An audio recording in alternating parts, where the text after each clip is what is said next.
All right, so we're recording. Thanks, everybody. We'll give folks a few more minutes to sign on, but this is the intro for the your expedition coming up in October. And like I mentioned, there's we're looking at three different programs for October. There's I think it's September 29th through October 4th. That's one program that some of you all are attending. And at the end of the last 2 days of that program, October 3rd and 4th, we're doing a descendant program at the end. And that's going to be Thursday and Friday. And then that Friday, we're doing not really a cooking program, but we're going to be doing hearth cooking over at Arlington House. So very, very, very, very similar to what you, Peggy, and Sarah did last October. And Leslie this time is going to be heading that up. So um, uh, Okay. Jerome's recovering from some medical procedures that he had and isn't able to lift. So, but he's doing a lot better. So, Oh, um, and then of course the other program is the mid-October program, and that's going to be the final one for the season. And but we're excited about all this. The October programs are going to be ones where we've got it'll be at the tail end of the season for archaeology and memorialization. We're going to have a lot of closure on some of the finds that we've had. I think some of you all know that we've been looking for the edge of the burial ground. And hey, Steve, good to have you here. We're looking for the edge of the burial ground and looking in the area where the memorial that the MDC, the Montpelier Descendant Committee, is looking to build. And what we found is that we are not in the burial ground at all, which is good. We're very happy for that. But what we've been finding is really some amazing finds of quartz crystals that are all across this area. And we've got a geologist coming on Friday, tomorrow, to look at some of these. But what we're thinking now is that these are likely natural to the area, but would have been known about by the ancestors, by the enslaved community, because during the time period, this was the area just to the east was being to the west was being used as a burial ground. All this was a plowed field. So you think about these quartz crystals after a rainstorm being washed off and the sun hitting them, they'd be very obvious. And the numbers that we're finding are just out, just what we've never seen before, 5 or 6 per unit. Usually, like in a whole season, we'll find maybe 5 or 6 crystals, but to have this many in a single unit. And this is what we're really excited about. I'll send you this reading right after this. I'll make a note of this. There's a geologist from William and Mary, Chuck Bailey, and he wrote this really very informative piece on the Catoctin Formation. And if I don't know if you all know what the Catoctin Formation, it's the underlying metabasalt or greenstone that underlies all of Montpelier. So, and if you all know what basalt is, it comes from lava eruptions from the rift zones for like today, it's like the Atlantic Ocean. This was the Proto-Atlantic Ocean. But the title of his article is Virginia is for Lavas. And if you know the theme, Virginia is for lovers, well, Virginia is for lavas. It's like geologists have the same geeky sense cool. of humor as archaeologists do, which you gotta love. So for the article name alone, I want to share it. But he's coming out tomorrow to look at some of these crystal formations, which we're excited about, and we're going to record that, and I'll share that with you all because that'll be some good information for you all to have prior to the dig. But what we wanted to do today is to really introduce you all to some of the archaeological background on Montpelier. For a lot of you on these two programs, we have a lot of newcomers, which is great, and also mixed in we have folks with a lot of experience, like Lisa and Peggy and Sarah, who've come on a lot of programs. And also today you get to meet Steve, who's the face behind Dig. So Steve Billy is our public archaeologist and has been answering a lot of your questions. And if you have more questions, if you email Dig, that's the guy that'll answer it. So thank you for that, Steve. You're doing a great job. Um, and But for getting started, what I wanted to start with is giving you all a sense of how we look at the landscape here at Montpelier. And first, before I begin, does anybody have any questions about your week or how to prepare for that or anything you've been dying to know about? Steve, do you have any messages for anybody? No, just if anyone needs anything, please don't hesitate to either email or even call. I mean, we love to try to help people out, and especially for people that come for the first time, we can solve Yeah. lots of mysteries. And just to say this now, I think Steve's already sent some of this out, but you've probably been fed by the fire hose from the dig email from Steve because there's a lot to go out. But if you all are staying in a local hotel, Orange does have hotels. We're a small town, but we do have hotels. So don't like when somebody comes and they're like, "Oh, I'm staying in Richmond," it breaks our heart because that's like an hour and a half drive. No, stay in Orange. There's some really nice hotels. If you like Airbnbs, Orange is like the place to be for Airbnbs. And but we can help you get situated with that, so you have a local stay. Um, and if you have any questions about for those of you all staying on housing on the property, let Steve know and he can help you out if you haven't heard from Elizabeth Boylan or anything in that regard. And I know I think both of these programs we've got the village that's available. So but yeah. So but yeah, so anything you need to know, email either of us and we can get you that information. For the getting into the landscape at Montpelier and how we look at the archaeology, there's the information we find from archaeological surveys and excavations. We've been doing these for the past 30 years. But how we use this information is really to try to get folks situated on the landscape. And of course, we have a wide range of communities that are part of the experience of the landscape here at Montpelier. Some visitor, some of that audience, some of that community and audience are visitors that come to Montpelier and want to see ostensibly the house, but get to experience this larger landscape. And with 2,700 acres, there's a lot to experience at Montpelier. And they soon learn that we've got this incredible wealth of history. And then there's the expeditioners, just like you all, who are coming to either experience a dig for the first time, get into archaeology because you've always wanted to have that experience, or you keep coming back. Like Peggy, who's been probably everybody here has been coming on these programs for the longest time, and it's always great to have returnee expeditioners back. But and then also we've got groups that have been with us before I was here, like descendants who have known that Montpelier was their ancestral home. And of course, today we have a really special relationship with descendants through the Montpelier Descendants Committee. This is the descendants back in 2020 formed themselves into a nonprofit with its own board of governance. And in 2022, we established a formal relationship with the MDC, the Montpelier Foundation did, so that we're in partnership with managing and stewarding the property with descendants. And so when we talk about Montpelier, we say Montpelier is going to be doing something, we mean both the Montpelier Foundation and the MDC.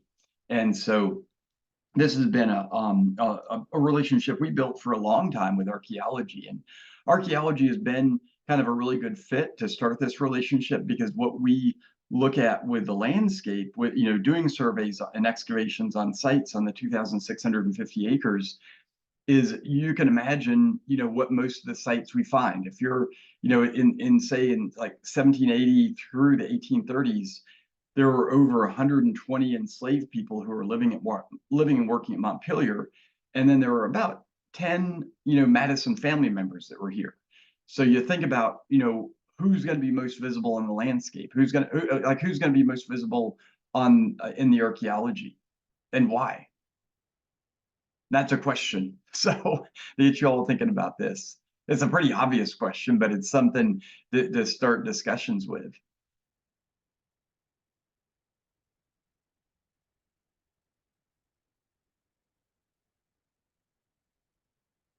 Like we when we do surveys, first we're looking at all 2,650 acres. We're not just doing surveys around the main house. And even if we were just doing surveys around the main house, you think about, who's doing the cooking, who's doing the work in those areas, who's throwing away the broken ceramics.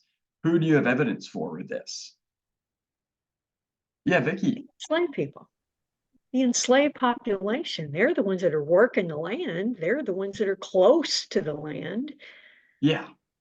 They're there on it every day, from the day Mhm. they're born to the day they die. Exactly. Exactly. They're not going back and forth to Washington, D.C. They're not ensconced in Well, a, some are. They well, anywhere the some, Madisons yes, went, there were some, personal some, right, and other enslaved individuals that were. Yeah. right, some, yeah. Vicky, what were you going to add? Yeah, she beat me to it. Yeah, that's exactly right. You Yeah. know, the enslaved people were the ones working and were out on the fields and, you know, doing all of the stuff. And that's, I would think, where we're going to find more examples of their lives. And, Yeah. you know, the Madisons were living in their nice big home, but not really out doing stuff. So. Yeah. And so this is where, like, when you look at the documentary record, who's most visible is, of course, the Madisons, because there's, all kinds of documents preserved Sure. about Madison and his legacy as a politician. And who's literally invisible in those documents are the enslaved. And this is where the archaeology is kind of has flipped the narrative on this, and it's really much of it is as a result of what we are just saying. It's like, who's doing the work, who's creating these sites, whose lives do these sites reflect? And so it's always made it a very natural fit for archaeologists to, when we're doing these surveys and excavations, who is most visible in these spaces are the enslaved. And so this is where, over the years, we've developed a very intense working relationship with the descendant community, because we're the closest to their ancestors' lives. We have the closest set of evidence where, as a descendant, you can come to Montpelier and hold, a true piece of the cross.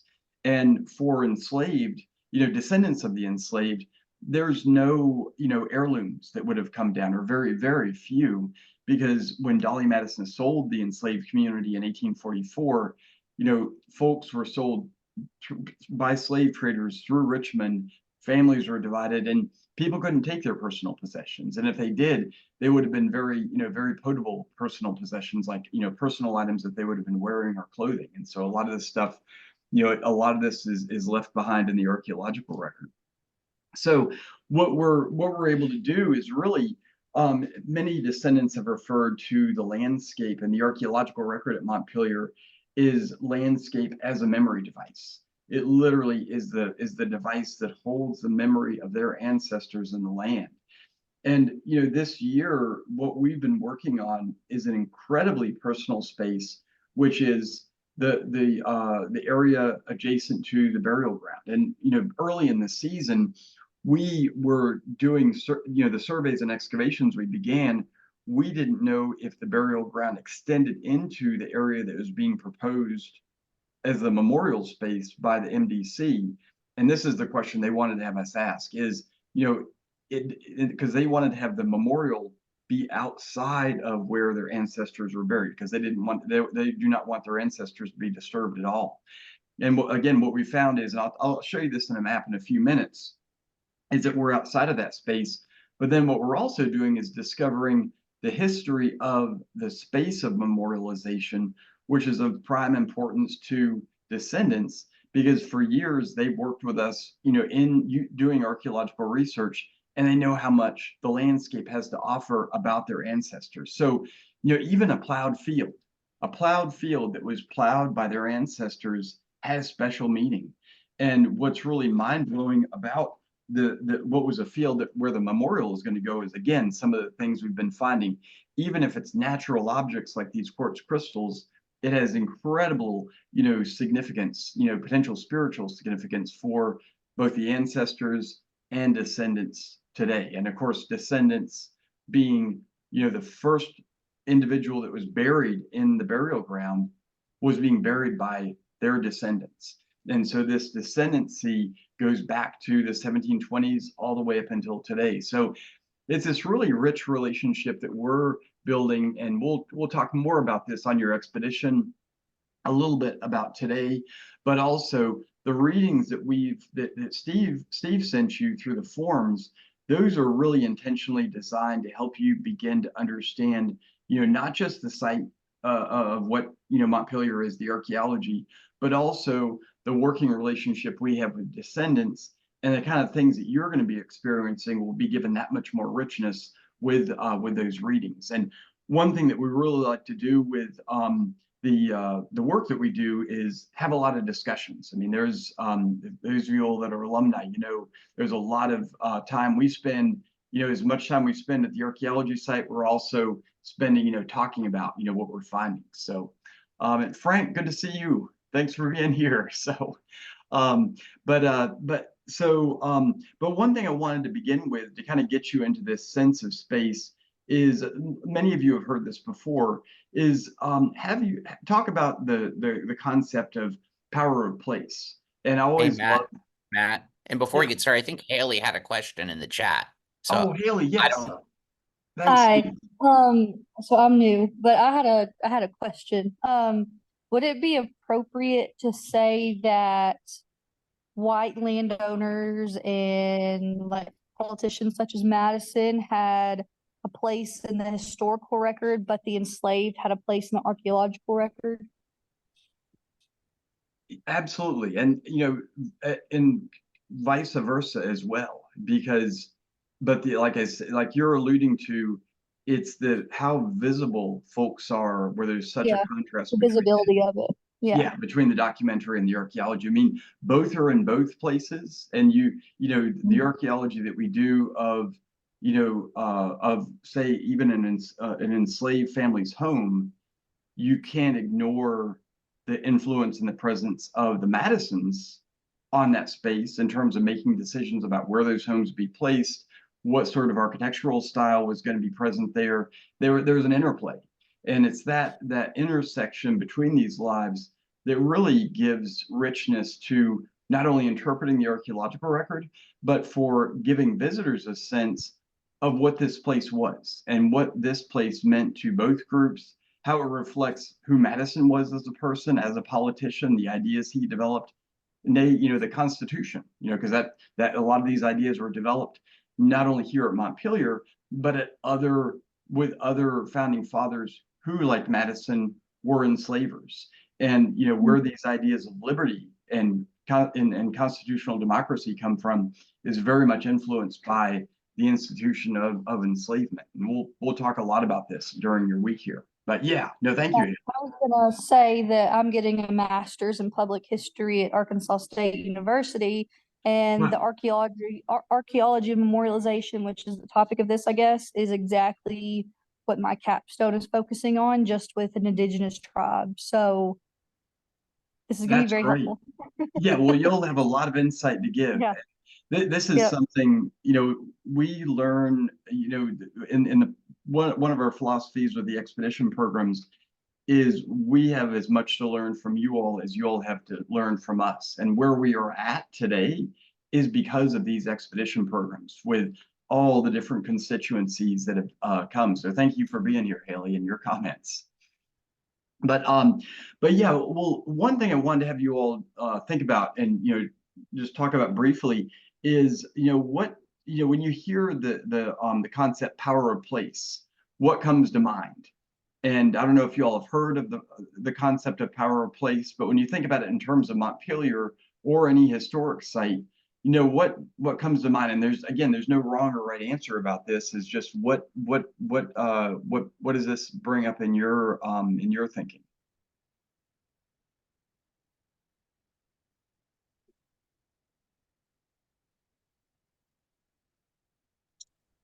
I guess for me, it's a place having a lot of meaning, or for lack of a better term, in our history, Mm-hmm. in this particular context, being archaeology and history. So sort of, again, powerful sort of place, just with meaning, a lot of meaning. Yeah, we can get into what some of that meaning is. Absolutely. Thanks, Vicki. Sarah. When I hear power of place and I think of the constituencies of the Madison estate and the enslaved people, I think home. This was home to a lot of people. And so it's powerful. And I agree with Vicki, it's powerful in that it is a place that has a lot of meaning to these people, might be slightly different meanings, but it still was home, even though they were enslaved, even though, this is where they laid their head down at night and where they did their work. And so I think that to me, power of place constitutes not just a sacred type of space, but also a very pragmatic space that is one of the hierarchy of needs with, you need to have a home.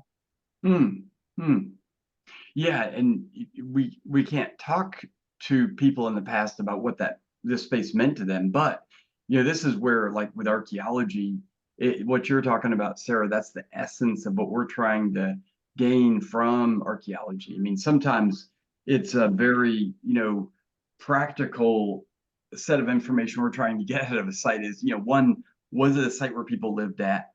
How many households were there? What time period did they live there? But then when we start to get into finding where the foundation for the home was and see how it's situated in, say, relationship to the main house or to the overseer's house, and what side the activities took on, all of a sudden, you start to build this complexity of relationships, and that power of place starts to come out. What else comes to mind? What about for today? Because definitely the past, and that's what we're reaching for. But what about today with power of place? Well, I feel the history of the ancestors and also the evidence keeps coming forward. So that I feel that gives descendants more power. I mean, to feel empowered because they have more evidence of what their ancestors did, where they were, where they died, where they were born, all the skills and things that they did. So all of that evidence means so much. I know it means so much to me when I can go where my ancestors were born, where they were enslaved, and see and find out the things they did. So that to me is extremely powerful. And sounds like it's very personal too, because this is the space for your ancestors. Yeah. Thank you, Sakina. And looking forward to having you here on the 3rd and the 4th, Sakina. This is where experiencing what this power of place means for constituencies, especially descendants. It starts to build our interpretations and make these spaces more powerful for everyone, and gives a whole new level of meaning for how we interpret these to the public, and it makes it more meaningful to the general public as well. It's the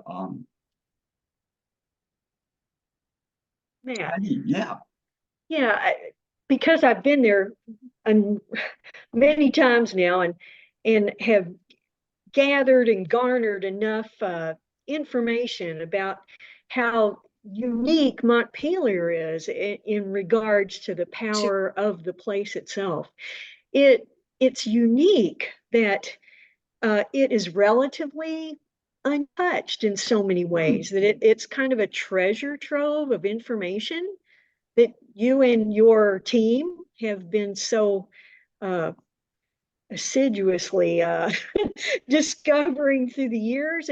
And for all of us, it's just such the power of it is that we can sort of reach across the years and see a little bit more clearly the truth about how people lived, not just those that are recorded in the history books, but everyday people. And that's Hmm. very unusual. And to me, that's the powerful part of it. It's just such a fluke that people like the DuPonts cared enough in their way to keep Mhm. a lot of it intact. So what a great treasure trove it is. And I'm sure the power of it is different for the descendants, that I'm sure with them, talking to some of them, they have really mixed feelings, but you can't deny the power of the Yeah. place for sure. And what you said is really astute, Peggy, is in terms of the power of place, for some descendants, the power of the place also means there's a lot of pain and emotion that's associated with the landscape where their ancestors were enslaved, where they were sold. And it's rather than being a place of comfort and feeling welcome, there is that conflict that's there, and other descendants feel very differently about it. They feel the ancestors welcoming them home, and this is where I was having a conversation with George Monroe, who's the president of the MDC. He's looking for ways because he feels very conflicted at this personally, not just as the executive director of the MDC, but himself personally. These spaces affect, in his experience very differently, trying to find places that would meet descendants where they're at and allow for a welcoming space. And this is where we're really excited about the new lab space we're developing up at the old gift shop, or not the old gift shop, the old Montpelier store, the DuPont era store up on Route 20. And we'll be bringing you out there as part of the tours. We're just starting to do the work on that building. And today, Steve, today we got Jennifer is all her curatorial stuff out of there, and it's going to be a construction site next. So we're really excited about that. But to return it to that DuPont era community heritage. But yeah, with all this, yeah, there's one thing that's really important to understand is that these spaces, to visitors, to descendants, to archaeologists, all have different meanings, and to understand that will give you a real sense of the range of reactions that you'll witness with fellow expeditioners, and giving everybody space to do that. And one thing that is really in some ways we've codified with the MDC is the one of the forms that you filled out is what's called the community rules, which is an agreed upon set of behaviors while we're at the memorial site in the burial ground that we all adhere to, including staff as well and descendants. Is that we want to make sure that we treat the space of the memorial and the burial ground as a sacred space, as if we're entering into a church, and it is, a spiritual place. And to make sure that we'll talk about this when you're on site, but when you're in the woods at the site, you don't immediately see those symbols that usually in your mind will conjure up a sacred space. And that's something that the MDC is developing with their memorial design, to allow visitors to immediately feel that. And so this is where, we're doing a lot of work with the MDC to make sure that, visitors recognize this. And we, ourselves, staff, expeditioners, in many ways are visitors to this space. And that's something we'll have a lot of conversations on, and really also want to have you all get your all's input on this as well, because being here for 2 days to a week, you all are going to be have some of the most intensive experiences compared to other folks that have visited the site only once. You're going to be getting a sense of what this space is, and this is something the MDC is interested in incorporating into the design for the memorial, because it's a memorial for descendants, but then also a space to have visitors understand this sacred space as well. So this is, it's a whole range of constituents. But what I wanted to do, and any comments or thoughts or questions about this so far? No, as we're talking, I love that this is allowing for more conversation about enslaved people's experience. And it's not just these white people that lived there. And, you know, I really think in our culture and our political climate and all of that, this is so great and that's why I'm excited to be involved, because, you know, as you know, you've been in this field a long time. History has changed the way we talk about history and museums and what all the things that we're doing differently to say, no, wait a minute. You know, it's not just white history here. This is, so I'm really excited about this, and it is powerful. And I think that is the when you talk about the modern meaning here, I think that's what I'm feeling. Anyway. Nice. So thank you, Vicki. At some point when you're here, we'd love to learn more about your last name Quarles, because we have descendants who are Quarles. And so you never know, because these things, the ancestors bring folks. So I'm doing a lot of my own genealogy. I've just been here 6 months, and so I'm really kind of blown away by what I'm finding that I didn't know. So great. Yeah, I'm glad to know that you've got some knowledge there. Thank you. Yeah, I would love to have a conversation about that if you're interested. So it sounds like you are. But yeah, so what I wanted to do is I'm going to very briefly, because I don't want to keep you for 3 hours. I'm going to go over very briefly, you know, the lay of the land at Montpelier. You know, look at this in a map format. I'm going to be sharing a screen where I'll show you our GIS maps, where all this information is, show you how to explore these GIS maps, and I'm going to send you all links to the GIS maps we have that will allow you to explore this in a very dynamic way. You probably already experienced some of the GIS maps or the story maps, like the archaeology of memorialization. That's all based in GIS, and you can explore those individual maps in your own. And basically, any of you all familiar with GIS? Oh, thanks, Frank. We'll have this recorded and you can catch the rest of it later. So thanks for being here, Frank. Say a large part of my capstone for my master's, just to say large part, it is building a huge GIS map of archaeological sites around Los Angeles. So I have had quite a bit of experience with GIS. You're gonna love this, Haley. You're gonna be really into this. My advisor is a geographer by trade, so it's, you know.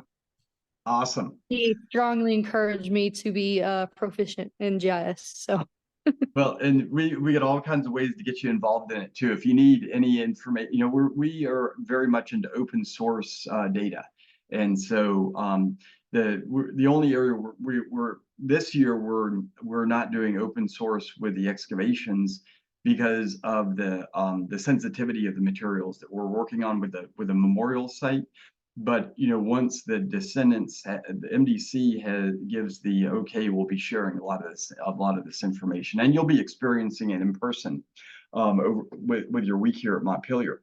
So what I'm going to do is I'm going to go ahead and share screens here, and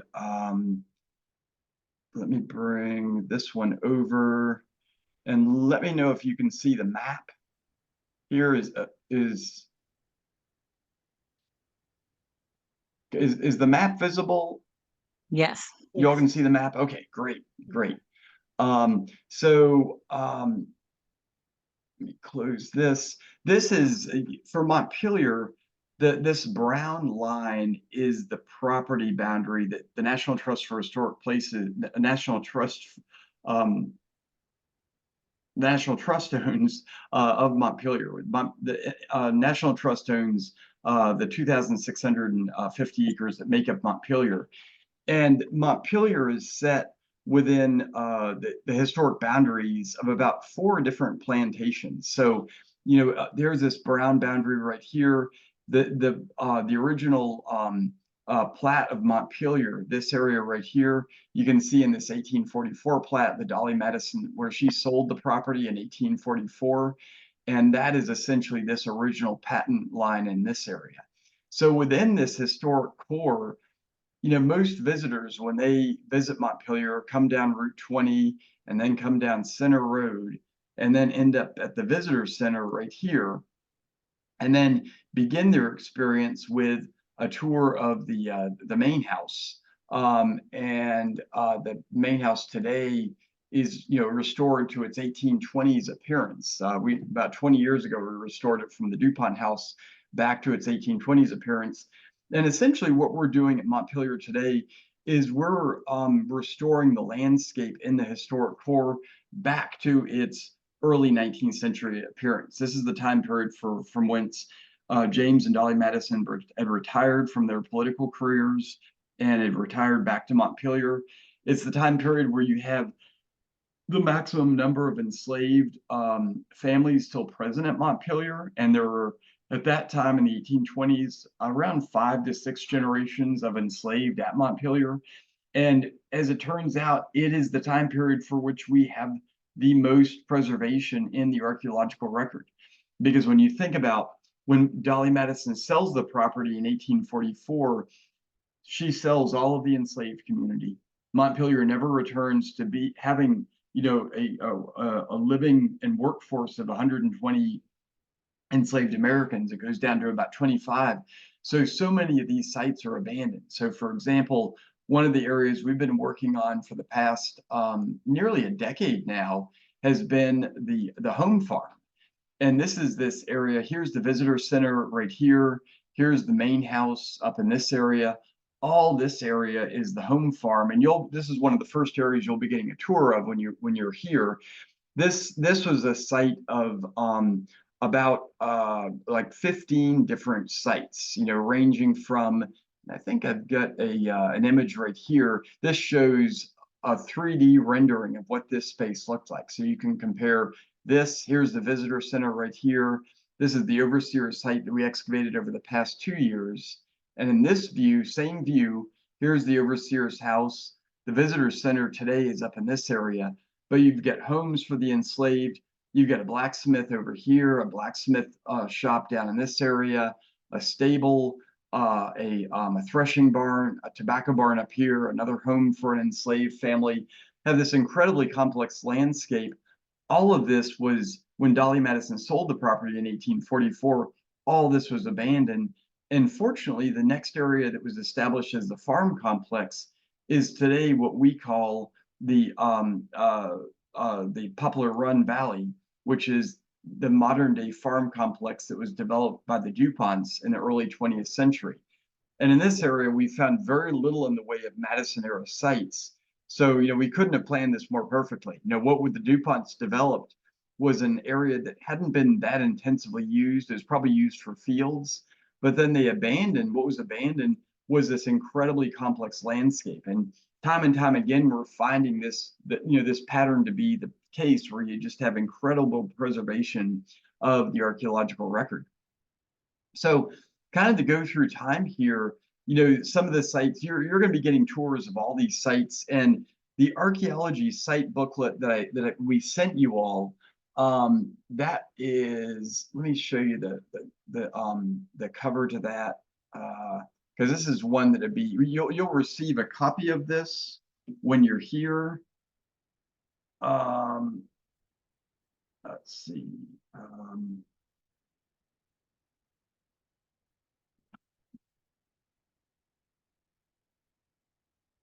Here it is.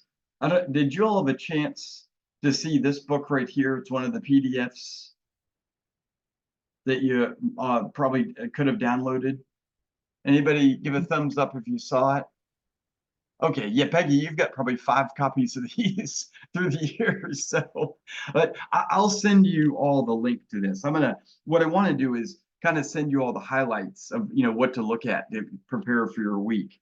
So the archaeology site booklet, because I said, what you all get is almost being fed by the fire hose with the readings that we send you. So I'll make a list of items to send you all. But so what we've got at Montpelier is this complex set of sites that range from, early 18th century sites all the way into the DuPont period. And these, when you're here doing archaeology for the week, you're going to experience the whole range of archaeology from 18th century into the 20th century for what we're finding. And of course, there's also, very importantly, there's an indigenous presence at Montpelier. We've got a number of sites across the property that relate to the Manahoac tribal group that was here at Montpelier. And one of the most richest sites we found for that is the original Mount Pleasant site. And so this is the site, near the Madison Family Cemetery that was the first plantation complex during Madison ownership, beginning in the 1720s, going all the way into the 1760s. And this is a artist rendering of what Mount Pleasant looked like. We don't have any drawings or plans of Mount Pleasant. It's all based on the archaeology. And for that, we've got, we found evidence for the main house through archaeological finds, and then basically have, similar to a lot of the other sites, we've plotted these in and then built a larger picture of what this area looked like. And this is all adjacent to the Madison Family Cemetery, where Ambrose Madison was buried in 1732. And then of course, it's also right adjacent to the overseer's house that we excavated over the past 3 or 4 years. And so, like at Mount Pleasant itself, not only do you have these historic sites there, but also what we found is very much a presence of indigenous artifacts, like this groundstone celt, which is made of greenstone, and then a whole range of prehistoric points. And I think I've got some of these. Let me see which one I have these shown in. I'd add another slide of some of these points, but Mount Pleasant was a site where the Manahoac were in contact with the enslaved Africans who were clearing the land here at Montpelier. Now, the site that we've done the most work, of course, on is the main house, and the main house is one that dates back to the 18th century. This is the mid-18th century appearance of the main house. And we've learned, about the complex history of this site, with the kitchen site here dating back to the 1750s, this being the starter home for the Madisons. And this is all in that booklet that you've got access to, and I'll send you a link to as well. But at the main house, what we've got is a range of sites that go from the second generation of ownership with James Madison Sr. all the way into James Madison Jr. and Dolly.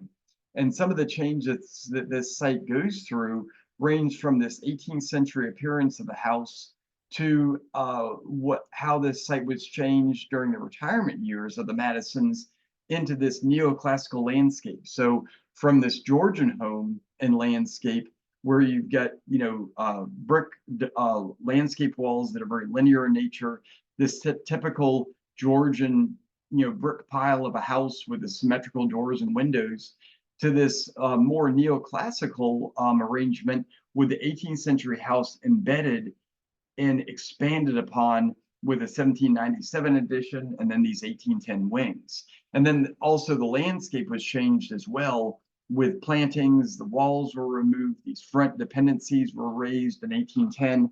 And then importantly, what was a blacksmith shop right over in this area became what was known as the temple and the Pine Alley. And so in this area, I'm going to close some of these out because my computer is making noises. When you look at the site today, what you've got is the temple, the main house is here. Here's the temple. And then just downslope of the temple, what we found is evidence for a major blacksmith shop. So this is Tony, one of our volunteer metal detectorists, with a hit that he excavated, where just in a single plug, right below the sod, he found over 30 artifacts related to an 18th century blacksmith shop that extended over this entire area. So this blacksmith shop, of course, as you can imagine with a plantation, agricultural crops were the main export crop for bringing in cash. But by the time of the American Revolution, the Madisons and the enslaved had developed a rich network of connections with the local regional economy, where the enslaved blacksmith and carpenters and coopers and wheelwrights were producing plows, wagons, and selling these to the local community. And this diversified the plantation economy of Montpelier enough where by the time you get into the end of the Revolutionary War, a lot of Piedmont plantations are in debt. Montpelier is prospering. And this is really the basis for Madison pursuing his political career. He's able to pursue a career, as in the legislature, later as, one of the really key authors and architects of the Constitution and getting it ratified in the 1780s. This economic base is what he builds allows him to build his political career. And of course, also gives him the perspective as an enslaver of how the Constitution interfaces with the institution of slavery. And this is something that we're exploring through exhibits that we've been developing. So with all this, all of the sites that we've been working on through the years, and we're going to explore this in depth, from this blacksmith shop to the South Yard that we've reconstructed, based on the archaeology. So today, South Yard is completely reconstructed. But if you were here, say, well, it's been 15 years ago now, what the South Yard would have looked like was very different. Rather than being reconstructed buildings, there were these timber frame buildings. And prior to that, it was a DuPont landscape with decorative fir trees in this area. And you can see the stumps of these fir trees both here and right here. And so Montpelier, in terms of its power of place, has really changed through the years. And what the visitor can imagine and understand is very different. And so much of this has been brought forth by what's in the archaeological record, and then having us collectively, expeditioners, archaeologists, exploring this archaeological record.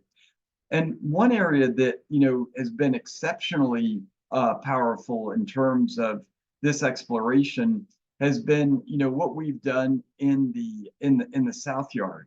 With the excavations we did in the South Yard, we ended up developing a set of exhibits that is called The Mere Distinction of Color, that explores the intersection between the enslaved community, the Constitution, and race. And this really has formed the basis, starting in 2017, for a lot of our interpretations of both the enslaved community, but then also the history of Madison and his political career. And so this exploration is one that's really being given a whole new dimension by the work that we're doing right now. And this is in the area of the burial ground. And so the burial ground today it's a site that, for years, and we'll get into exploring this a lot more, was defined by these grave depressions, about 38 grave depressions. And for years, we thought it was, we didn't know the extent of the burial ground. And then in 2019, we began doing, or 2018, we began conducting GPR surveys, and we found this area where the blue circles are of the grave depressions was much larger. And today we believe that the burial ground encompasses this area that's outlined in red. And then where we're working today is where all these blue units are in here. These are these excavation units that we've been opening up, where we're exploring this area that is this memorial space. And so some of the items that we've been finding, let me see if I can click on the correct one here. Let's see. I believe it's this one. If it's not this one, I'm going to have to give up here. Let's see.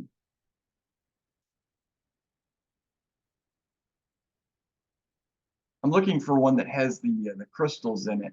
Anyways, oh, I know. I'm looking at the wrong set of layers. Anyways, we found all these quartz crystals in this area. And when you look at, and this is the area that the MDC is planning to construct this memorial. When you look at the memorial in relationship to the burial ground and to the visitor center here and the main house up in this area, you can begin to see, how, this memorial will be an interface between visitors and the burial ground.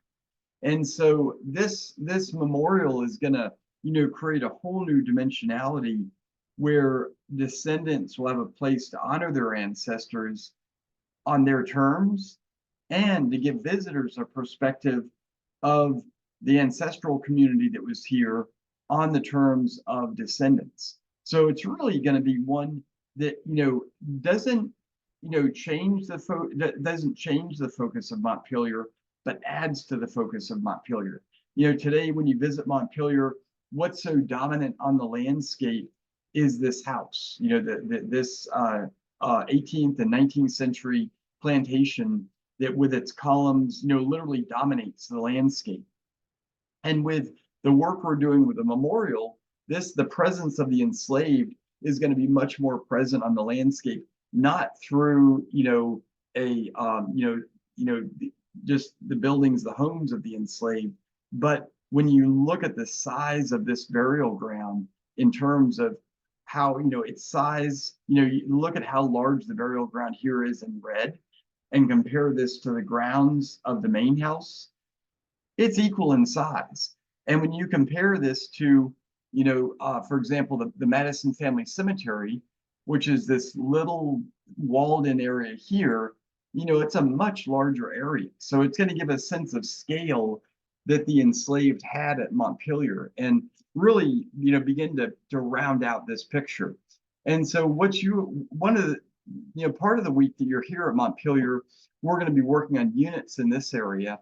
But then also, what we're going to also be doing is, I go back to this other map, is we're going to be looking at another set of sites. We'll be doing shovel test pits on this, of a set of homes that previously were not known about until we did metal detector surveys in this area. So this is looking from one of these sites that we're going to be shovel test pitting up towards the temple, and then the main house is in the background. So again, to give you a perspective on this photograph right here is where I'm standing right here, is about right here. I'm sorry, right here, looking through the sea of flags right here up to the temple. And then the main house is behind, and you can't see it because of the trees that are in this area.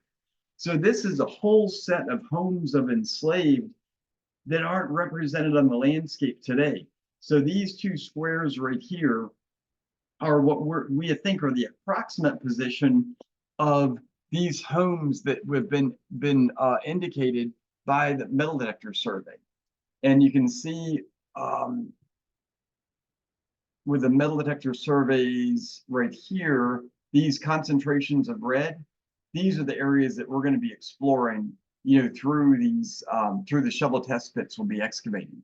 And we'll probably do 1 or 2 days on that, but it'll give you a chance to understand the range of artifacts that we find, because most of what we're finding in the burial ground today is, a lot of these quartz crystals and then DuPont era trash deposits that were thrown in these woods by DuPont workers in the early 20th century. So be able to get a range of, of material culture, but then also a range of techniques, from excavation units that we open up to shovel test pits. And so what I'm going to do is I'm going to stop sharing screens at this point, and wanted to open it up for any kind of questions that you all might have. And also let my computer cool down, because it's blowing a lot of air out of the cooler right now for some reason.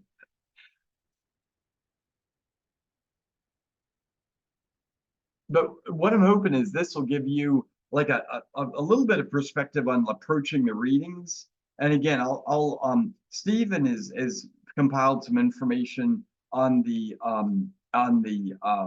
Walnut Hollow site, which is this site of enslaved homes by the temple. And I'll send that to you all as well. And I'm going to be developing a story map over the next couple of months, but I'm not quite there yet. But Steve did a really good summary of that. Thank you, Steve. So, but any questions about the week? Everybody knows what a shovel test pit is? No. No? Okay, yeah. So good example. Call out. I am such a rookie here. I don't even, not even sure what to ask. There you're our people. Thank you for being here. Yeah. No, shovel test pits are these little holes that we dig in the ground about a foot in diameter, and it's our first exploration of a site. So when we Okay. do site survey, we begin with metal detector surveys that are, it's a form of remote sensing where we basically mark where the nails are and sample enough to understand that we're not finding wire nails, but cut nails. And then once we define where that site is, then we dig shovel test pits every 10 feet to understand the full range of artifacts that come from these sites. So with a metal detector, you can't find ceramics and glass, but with a shovel test pit, we recover everything. So we got to understand the range of artifacts, but then also what sort of stratigraphy is at the site. Do we have, a deeper set of trash deposits that are hidden below the surface of nails? Do we find stone that relates to a foundation to a building? So it allows us to give enough clues to then start understanding where to pinpoint units. And the area of Walnut Hollow that we're going to be shovel test pitting during the week and one of the days, that's where we're going to be doing excavations next season with the 2025 excavation season once we're done with the burial ground or with the site of memorialization. So Can I ask a question? yeah. With the shovel test pit, that's when you have that screen, like you shake it, like you're panning for gold, that Exactly. kind of stuff. Absolutely, Okay. Sakina. Yeah, that's where we'll dig the hole with a shovel about a foot in diameter, and then all the dirt gets put through the screen, and we shake the screen to find all the artifacts. And we've got a story map that I can send you on shovel test pits, which would be good to have you help you understand what those are. And I'll add a little section into what Steve did on this as well, on the Walnut Hollow. But yeah, definitely, when we start talking about GPR and GIS and GPSing, using GPS to locate the grid for the GPR and then put it all into GIS, just stop us and be like, hey, hold on, what are these acronyms you're talking about, or anything else? And this is one thing, having you all understand what we're doing not only allows you all to ask more, robust questions, but then also we found some of the best ideas for, how we approach these sites have come from expedition members. And, this is something every expedition builds on what we do, not just in terms of the work, but also ideas. And this is what's really been, being at a place for 25 years, you think it would get old, but with new folks coming out all the time and old friends coming back, it's never old. It's great. So it's when I experienced leaving Montpelier 2 years ago, very briefly, it was what I was the most sad about, was to lose, contact with expeditioners, and probably means I probably won't ever retire. We'll have to see. So my wife and I live in Orange, so we'll always be around. So I don't expect to be retiring for another 10 or 15 years. So, but turned into some weird turns of places here. Steve, what's up? So. Oh, the other thing I wanted to point out, Matt, I think you touched on this briefly earlier, but there's also some required readings about the sanctity of African American burial grounds. Yeah. And I just want to make sure everyone saw those. It's to try to place the issue in a larger context. Yeah, thanks, Steve. I'll point those out as well as kind of the highlights to make sure that people read that they're required readings. And those are meant, Steve and all of us worked really hard to find, a set of about 3 to 4 readings that are, some are readings, some are YouTube videos that really just hit the point succinctly, and you don't have to wade through a 200-page article to get to, to the information. There's almost an infinite supply of articles. When you start plumbing these links, it just goes deeper and deeper. So if any of you ever have problems sleeping at night, we can help you out with that. So, but do that second awakening at night and do some reading. So, well, great. Well, so excited to see you I have a all. question. Sorry. Yes. Yes, Otilia, how are you? Hi, how are you? Sorry, I'm in the supermarket. Only time I have Oh, no problem. before So more glad you homework. have reception. Yes. So my question is, you mentioned that there's going to be a week of activities, but I'm only aware of only activities on the third and the fourth. I wanted to know Oh, how I could be a part of that. I am an anthropology major, beautiful. studying